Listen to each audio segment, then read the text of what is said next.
தேவநாமம் மகிமைப்படுவதாக. இந்த 2ஆம் மாதத்தில் முதல் நாளிலே கர்த்தருடைய சமூகத்தில் வந்து வேதவசனத்தை தியானிக்க கர்த்தர் நம்மளுக்கு கொடுத்த நல்ல கிருபைகளுக்காய் நாம் கடவுளுக்கு நன்றி செலுத்தலாம்.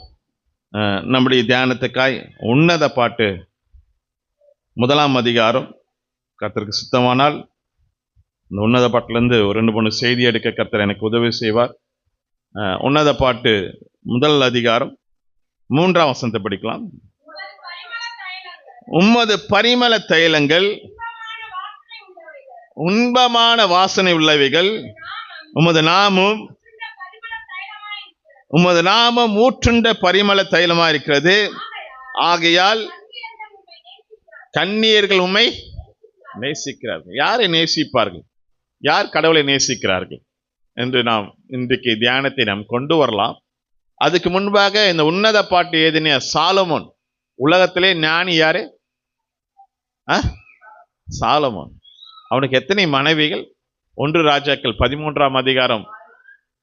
எத்தனை மனைவிகள்? 700 மனைவிகள், 300 மறுமணாட்டிகள். 700 மனைவியை பார்த்த சாலமோன், 700 வப்பாட்டியை பார்த்த சாலமோன் சொல்றாரு பிரசங்கி 1ஆம் அதிகாரத்துல, மாயை மாயை எல்லா மாயை, சூரியன் கீழே செய்யப்படுகிற எல்லா காரியங்களும் எத்தனை மனைவி பார்த்தவன்? 700 மனைவி, 300 வப்பாட்டியை பார்த்தவன். மறுமணாட்டி சொன்னா தெரியாது, வப்பாட்டிய பார்த்தவன். ஆனா அப்படிப்பட்ட சாலமோன் இப்ப சொல்றாரு உன்னத பாட்டுல, உமது பரிமள தைலங்கள் இன்பமான. நல்லா கவனிக்கணும், இந்த உன்னத பாட்டு ஒரு மணவாளன் ஒரு மணவாட்டியோடு சேர்ந்து பாடுகின்ற ஒரு பாடல்.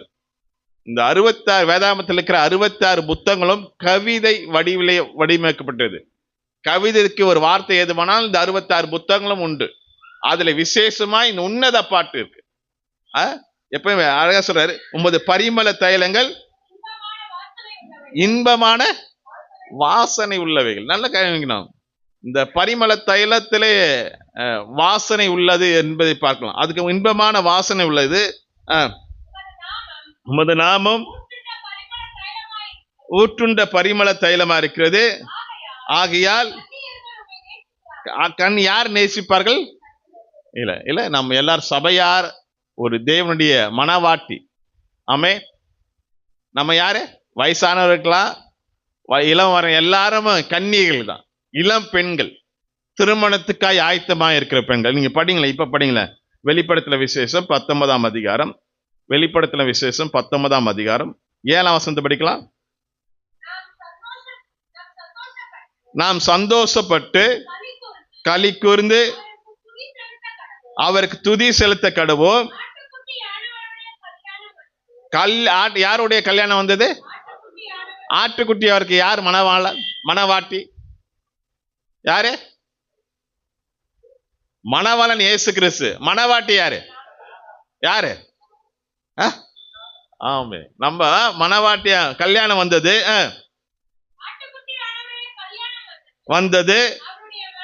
அவருடைய மனைவி.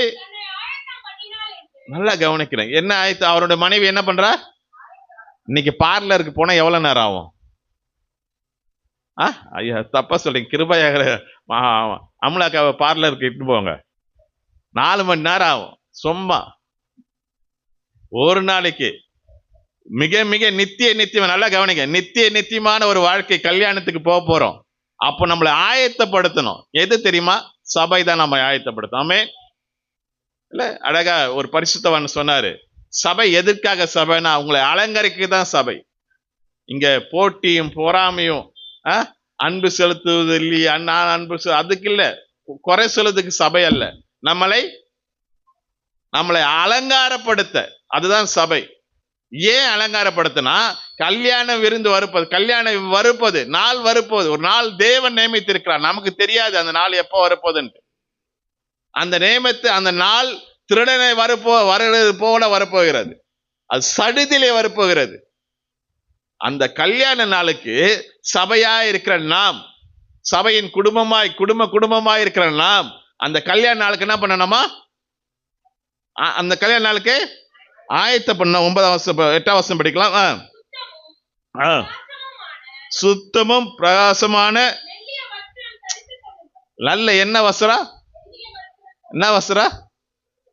இல்ல, சுத்தமும் பரிசுத்தமான பிரகாசமுள்ள அந்த ரட்சிப்பின் வஸ்திரத்தை தரித்துக் கொள்ளும்படிக்கு யாருக்கு அளிக்கப்பட்டிருக்கிறது? நமக்கு அளிக்கப்பட்டிருக்கிறது. அந்த வெள்ளிய வஸ்திரம் யாருடைய நீதிகள்? 9ஆம் வசனத்தை படிச்செல்லாம் அதோட அழகா இருக்க. பின்னும் அவன் நோக்கி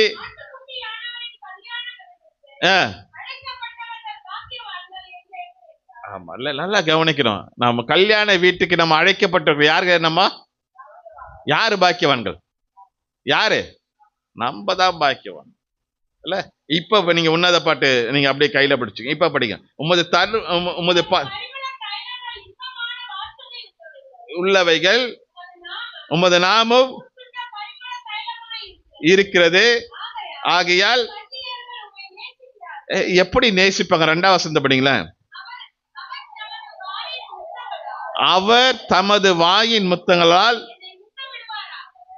ஏசாமி கிட்ட முத்திட்டு இருக்கீங்களா? ரெடியா? முத்தமிட நல்லா கவனிக்கணும். அவன் முத்த இடுகிறோமா? அவர் தமது வாயினால் முத்தமிடுவராக என் நேசம் திராட்சை ரசத்தை பார்க்கலாம். நல்லா கவனிக்கணும். யூதருக்கு திராட்சை ரசம் என்ன சாப்பிட்டாலும் திராட்சை ரசம் இல்லைன்னா அது என்னது? அவங்களுக்கு ஒரு பெரிய குறை.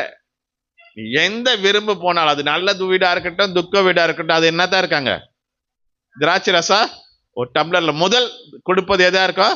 திராட்சை ரசம். அவன் சாலமோன் ராஜா சொல்றாரு, உம்முடைய வாசஸ்தலங்கள் உம்முடைய இன்பம் எதுல பார்க்குமா இருக்கும்? எனக்கு எதை விட ருசி உள்ளதா இருக்கு? எதோட இன்பமா இருக்கும்? திராட்சை ரசத்தோட இன்பமா இருக்கும். இன்றைக்கு நம்முடைய வாழ்க்கையில அந்த 2ஆம் வசனம் சொல்வது போல நாம் அவருடைய பாதத்திலே நாம் முத்தமிடுகிறோமா? அவர் முத்தமிட நம்ம ஆசையா இருக்கிறோமா? இல்ல, கொஞ்சம் யோசிச்சு பாருங்க. அவர் முத்த இடுகிறோமா என்பதை பார்க்கணும். நீங்க முத்த இடுவீங்கன்னா, பொதுவாக இப்ப நீங்க நம்ம எல்லாரும் வேலை செய்யறோம். என்ன தவிர வச்சு நீங்க எல்லாரும் என்ன பண்றீங்க? வேலை செய்றீங்க. இப்ப ஏன் சபைக்கு இப்படி வரல, ஏன் லேட்டா வரீங்கன்னு கேட்டா எல்லாரும் ஒரு ரீசனு, ஒரு காரணம் சொல்லுவீங்க. கண்டிப்பா ஒரு காரணம் சொல்லுவோம். ஆனா அதே காரணத்தை ஸ்கூல்லையோ கல்லூரிலையோ வேலை ஸ்தலத்துல சொல்ல முடியுமா? ஏன் ஏன் அப்போ ஓனரை விட, முதலாளியை விட, சூப்பரசரை விட இயேசுநாதர் கேட்ட காரணம் சொல்லலாமா? கொஞ்சம் அதுதான் அப்ப மோசே கொடுத்த 10 கற்பனையில முதல் கற்பனை, உன் தேவனாகிய கர்த்தரிடத்தில் முழு இருதயத்தோடு, முழு ஆத்மாவோடு, முழு பலத்தோடு. நீங்க அன்பு கூர்ந்தீங்கன்னா, நல்லா கவனிக்கணும். நீங்க பாருங்க, நீங்க அன்பு கூர்ந்தீங்கன்னா, அவரை முத்தம் செய்தீங்களா, நீங்க என்ன சொல்ல மாட்டீங்க? சாக்கு போக்கே சொல்ல முடியாது, வராது. இதே ஆளுதான் நீங்க சனிக்கிழமை நைட்டு படுத்தீங்களே, அதே ஆளுதான் இன்னைக்கு படுத்து காலையில இருந்து என்ன பண்ணீங்க? 8 மணிக்கெல்லாம் என்ன பண்ண போறீங்க? 8 மணிக்கு ராகுலுக்கு ஸ்கூல்னா 8 மணிக்கு தான் போய் பாத்ரூம் போவனா? கொஞ்சம் யோசிச்சு பாருங்களா. என்ன பூஜா 8 மணிக்கு தான் படகு விட்டு எழுந்திருப்பாங்களா? என்ன 8:30 வர மனசாட்சி இல்லாத பைபிள் படிக்கிறவன் எத்தனை மணிக்கு? கொஞ்சம் யோசிச்சு பாருங்க. அதுதான் அந்த கற்பனை கொடுத்த அந்த 10 கற்பனையா இருக்கட்டும், கொடுத்த புதிய ஏற்பாடு கொடுத்த பிரதான கற்பனையா இருக்கட்டும். என்னது? உன் தேவனாகிய கர்த்தரிடத்தில் முழு இருதயத்தோடு, முழு ஆத்மாவோடு, முழு பலத்தோடு. எங்க அன்பு கூறுவான்? அங்க அந்த 2ஆம் வசனம் சொல்லுதுல, அவன் சாலமோன் சொல்றான், 1000 மனைவி 700 மனைவியும் 300 வப்பாட்டியை பார்த்தவன் சொல்றான், எனக்கு அந்த 1000 பேரை நான் பார்த்துட்டேன், எனக்கு அதெல்லாம் என்ன இல்லை, எனக்கு அதெல்லாம் நான் அவங்கள முத்தம் செய்ததுல அதெல்லாம் ஒரு பெரிய முக்கியமே இல்லை. எனக்கு எதுதான் முக்கியம் தெரியுமா? 2ஆம் வசனத்தை படிக்கலாம். அவரு நீங்க அன்பு கூறாத இருந்தா எப்படிங்க அவர் வாயில் முத்தங்களா உங்களை முத்த இடுவார்? நீங்க அவருக்கு பிரியமே இல்லை, யார் முத்தம் இடுவா? இப்ப என் பொண்ணை நான் முத்தம் செய்யறேன்னா அவ எனக்கு பிரியமா இருக்கணும். அப்படிதானே? எனக்கு பிரியமான காரியங்களை செய்யணும். உங்க பிள்ளைங்க சரியா மார்க் இடலாம் முத்தம் இட்டுவீங்களா? கொஞ்சம் யோசிச்சு பாருங்க. முத்தம் இடுவீங்களா? அம்மா ரொம்ப சந்தோஷமா நீ 34 மார்க் எடுத்துக்கிற, ரொம்ப சந்தோஷமா முத்தம் இடுவீங்களா? கொஞ்சம் யோசிச்சு பாருங்களேன். அவர் தமது வாயினால் என்னை முத்திடுவார். உமது நேசம் என்ன பண்ணுது? திராட்சை ரசத்தை பார்க்கலாம் இன்பமானது. இப்போ உமது பரிமள தைலம் இன்பமானது.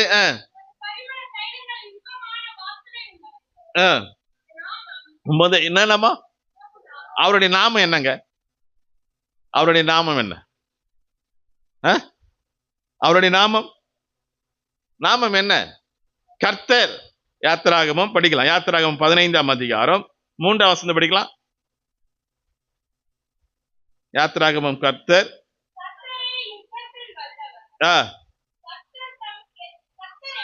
கர்த்தர் என்பது ஆமா, வானிலும் பூமியிலும் மேலான நாமம், வல்லமையுள்ள எந்த நாமம்? கர்த்தர் என்ற இயேசு கிறிஸ்து நாமம். உத்தம பக்தர்கள் போற்றிய நாமம், உலகெங்கும் சொல்லித்திட உன்னதமான நாமம். அந்த நாமத்துக்கு நீங்க நல்லா கவனிக்கலாம். இப்போ அந்த நாமத்துக்கு நாம் எவ்வளவு முக்கியத்துவம் கொடுக்கிறோம் இப்ப பாருங்களேன்.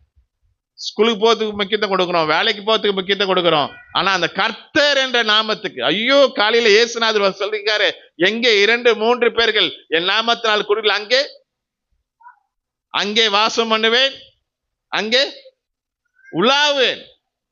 இயேசுநாதர் வந்துடுவாரு. 2 பேர் போயிட்டா 3 பேர் போயிட்டா நான் அங்க இருக்கணுமே என்று ஒரு பயம் இருக்கிறதா? ஒன்னும் கிடையாது. எப்போதே போலதான். நீங்க படிங்களே. இப்ப சங்கீதம் 8ஆம் அதிகாரம் 1ஆம் வசனம் படிக்கலாம். எங்கள் ஆண்டவராகிய உன்னத பாட்டு அப்படியே ஒரு கையில பிடிச்சிங்க, மறுபடியும் வரலாம். எங்கள் ஆண்டவராகிய கர்த்தாவே, உமது நாமம் பூமி எங்கும் இல்ல, பூமி எங்கும் மேன்மையா இருக்குதுங்க அவருடைய நாமம். ஆனா அந்த பூமி எங்கும் மேன்மையா இருக்கிற அந்த நாமத்துக்கு நாம் என்ன முதலிடம் கொடுக்கிறோம், என்ன முக்கியத்துவம் கொடுக்கிறோம்? இல்ல, நான் உங்களுக்கு குறை சொல்ல வரல, அது என்னுடைய வேலை இல்லை. நாம் தேவனிடத்தில் அவர் நம்மளை முத்தம் செய்யணுங்க. இயேசுநாதர் நம்மளை முத்தம் செய்யணும், நம்மளை கட்டி அணைக்கணும், நம்மளை வா மகனே வா மனவாட்டியே என்று நம்மளை அழைக்கணும். அதுக்கு நம்மளை ஆயத்தப்படுத்தணும், அதுக்கு நம்மளை அலங்கரிக்கணும்.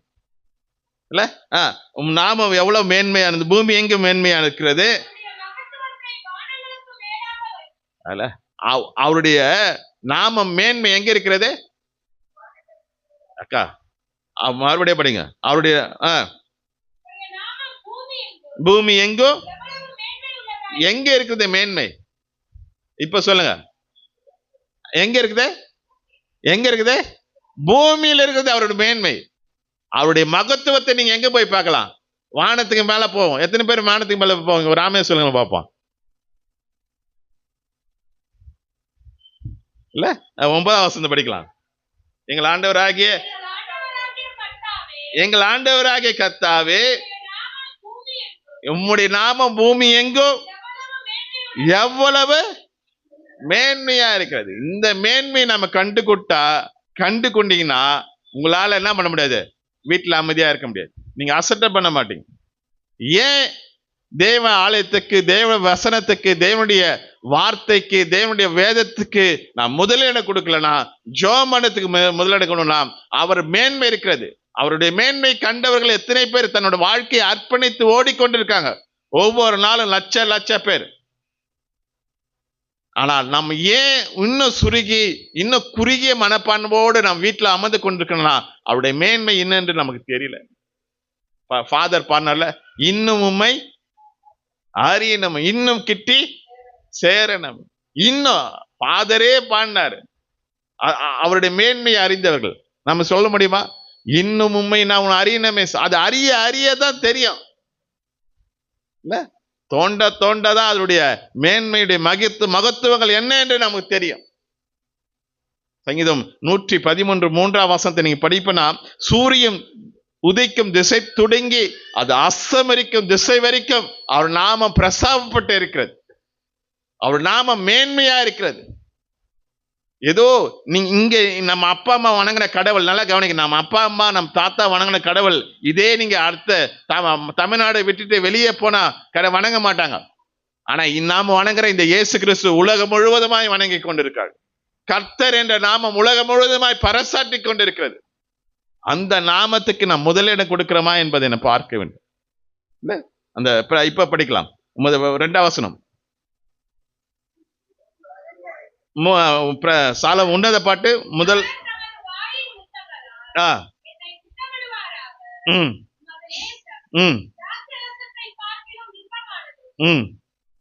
மூன்றாவது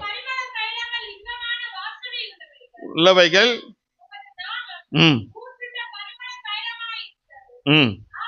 ஆகையால் கன்னியர்கள் உம்மை நேசிப்பார்கள். நம்ம நேசிப்பதற்கு ஏன் என் தேவனை நான் நேசிக்க வேண்டும்?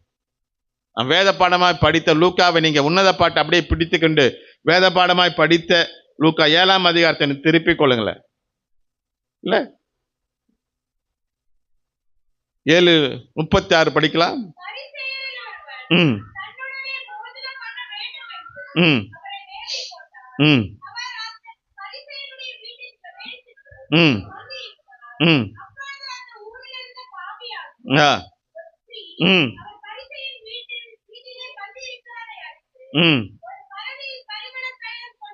ஒரு பரணில் பரிமள தைலம் கொண்டு வந்து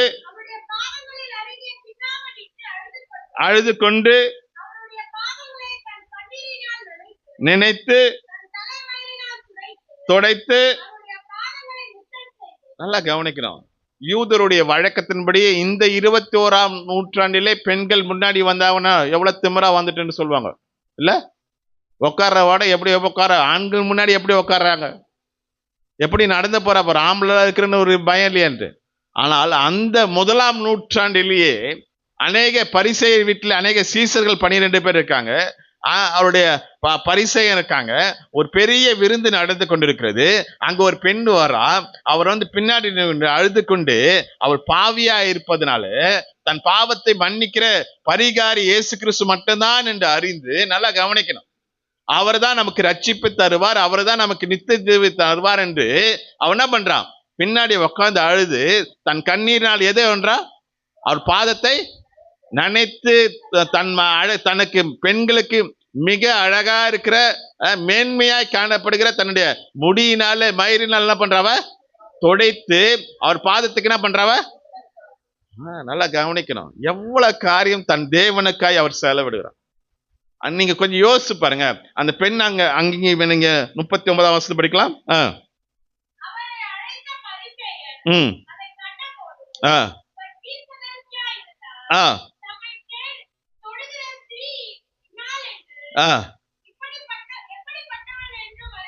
இல்ல அங்க இருக்கிறவன் பரிசேயனை சொல்றான், அவன் பெரிய நீதிமான போல சொல்றான். இந்த பெண்ணை யாரு இருந்தா, இந்த பெண்ணை யாருன்னு சொல்றா,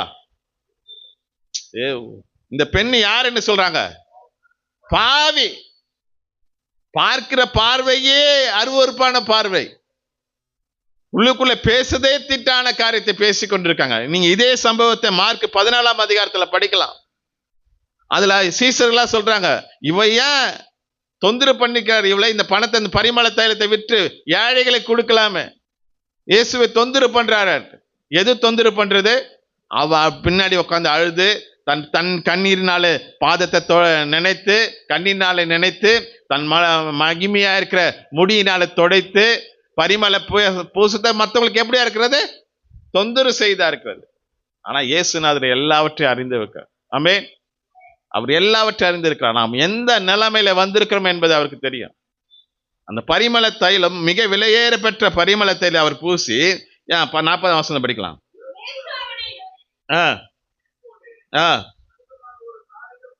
யாரு சீமோன்? யாரு சீமோன்? யாரு யாரு? சீசன் பேதுரு ஆகிய சீமோனே, சபை கட்டுப்படுகிற சீமோன். உனக்கு ஒரு நான் காரியத்தை சொல்றேன். என்ன காரியம்? ஒரு மனுஷனிடத்துல 2 பேர் கடன் பற்றார்கள். ஒருத்தவன் 500 வெள்ளி காசு, ஒருத்தவன் 5 வெள்ளி காசு. 2 பேருடைய கடனை தீர்க்கப்பட்டது.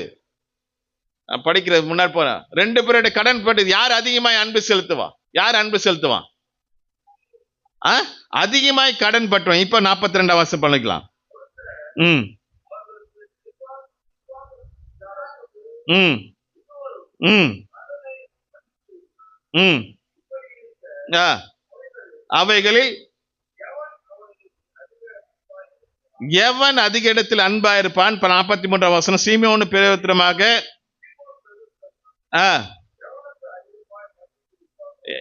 எவனுக்கு அதிகமாய் மன்னிக்கப்பட்டதோ அவனே, நல்லா கவனிக்கணும், அதிக அன்பா இருப்பான் என்று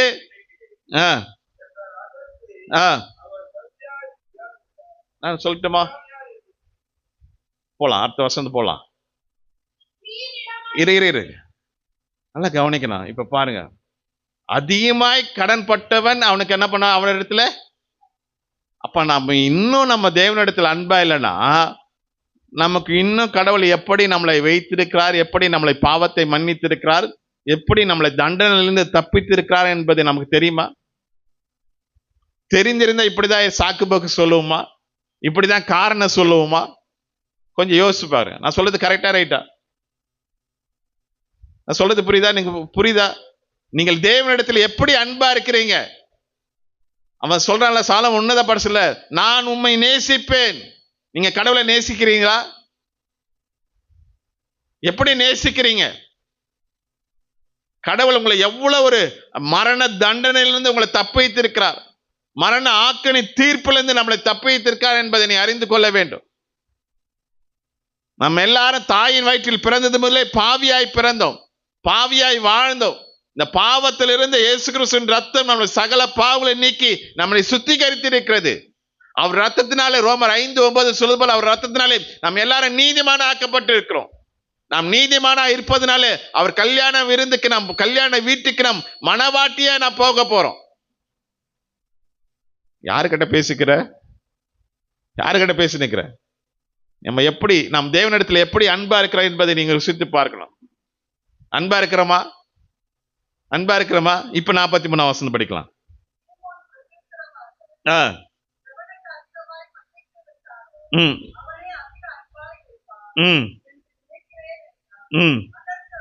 அதற்கு அவர் சரியாய் நிதானித்தாய் என்று சொல்லி